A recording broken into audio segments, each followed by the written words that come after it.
Sir, மிக மோசமான ஒரு நிர்வாக சீர்கேடு இது. தமிழ்நாட்டினுடைய இந்த தமிழ்நாடு அரசினுடைய மிக மோசமான சீர்கேடு. ஒவ்வொரு நாளும் மக்கள் பரிதவித்துக் கொண்டிருக்காங்க. நேற்று திருச்சியில திருச்சி போறதுக்கு பஸ் இல்லைன்னு, திருச்சி போறதுக்கு பஸ் இல்லைன்னு திருச்சி நெடுஞ்சாலையில மக்கள் கதறத இந்த எனக்கு தெரிந்த ஒரு 30-40 வருடங்கள் நான் பார்த்ததே இல்லை. எவ்வளவு ஒரு அக்கிரமமான விஷயம் அது. தொடர்ந்து இதுவும் நடக்குது. தினந்தோறும் மது கொலைகளும் நடக்கிறது. டெய்லி பெத்த பையனை அம்மாவை அடிச்சு கொள்றான். டெய்லி நம்ம நியூஸ் பாக்குறோம் பேப்பர்ல. தந்தையை உயிரோடு எரிக்கிறான், குழந்தைய செவுத்துல போட்டு அடிக்கிறான். இதெல்லாம் நடந்துகிட்டு இருக்குது.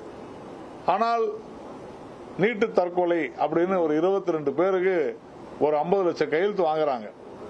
டாஸ்மாக் மதுவினால் ஏற்படும் கொலைகளை தடுப்பதற்கு கையெழுத்து வாங்க உதயநிதி தயாரா? 50 லட்சம் வேணாம், உதயநிதியை கையெழுத்து போட சொல்லுங்க. தினம் நம்ம 3 மிக முக்கியமான தலைவர்களுக்கு பாரத ரத்னா, முக்கியமான இந்தியர்களுக்கு பாரத ரத்னா விருது கொடுக்கப்பட்டிருக்கிறது. நம்முடைய முன்னாள் பிரதமர் திரு நரசிம்மராவ், PV நரசிம்மராவ் அவர்களுக்கு பாரத ரத்னா விருது கொடுக்கப்பட்டதன் நோக்கம் என்ன அப்படின்னு சொன்னா, அவருடைய ஆட்சி காலத்துல தான் பொருளாதார தாராளமயமாக்கல் வந்ததன் அடிப்படையில தொழில்நுட்பம் பெருகி, தொழிற்சாலைகள் பெருகி, இன்னைக்கு இந்த பொருளாதாரம் மிக சிறப்பாக இருக்கிறது. நாம இந்த பொருளாதார சூழ்நிலையை எட்டி இருக்கிறோம் சொன்னா, அவருடைய அந்த கனவு, அவருடைய அந்த உழைப்பு, அதை நாம் அங்கீகரிக்கிறோம். அவர் காங்கிரஸ்காரராக இருந்தா கூட அதை நாம அங்கீகரிக்கிறோம். அதே மாதிரி சரண் சிங், எங்களுக்கும் எங்கள் கட்சிக்கும் அவருக்கும் பல கருத்து வேறுபாடுகளும் கருத்து ஒற்றுமையும் இருந்தாலும் கூட விவசாயிகளுக்கு அவர் ஆற்றிய பங்கு என்பதை நாம் மறந்துவிட முடியாது. அதே மாதிரி சைலண்ட் ரெவல்யூஷன் என்று சொல்லப்படுகிற இந்த தமிழ்நாட்டு மட்டுமல்ல, இந்தியாவிற்கே ஒரு வழிகாட்டியாக விவசாயத்தில் திகழ்ந்த திரு MS சுவாமிநாதன் அவர்களுக்கு கொடுக்கப்பட்டது தமிழகத்திற்கு கிடைத்திருக்கக்கூடிய ஒரு மிகப்பெரிய பெருமையாகத்தான் நாம் பார்க்கிறோம். இதனிடையில இதை இது அரசியலுக்காக கொடுக்கப்பட்டது அப்படின்னு சொல்றவங்க சொல்லிட்டு போட்டு அதை பத்தி நமக்கு அக்கறை இல்லை. ஆனால் இதை அரசியல் ஆக்குவது என்பது தவறு. நாங்க அவரை போட்டிருக்கிறோம், நீங்க முடிஞ்சா போற்ற வேண்டியது தானே.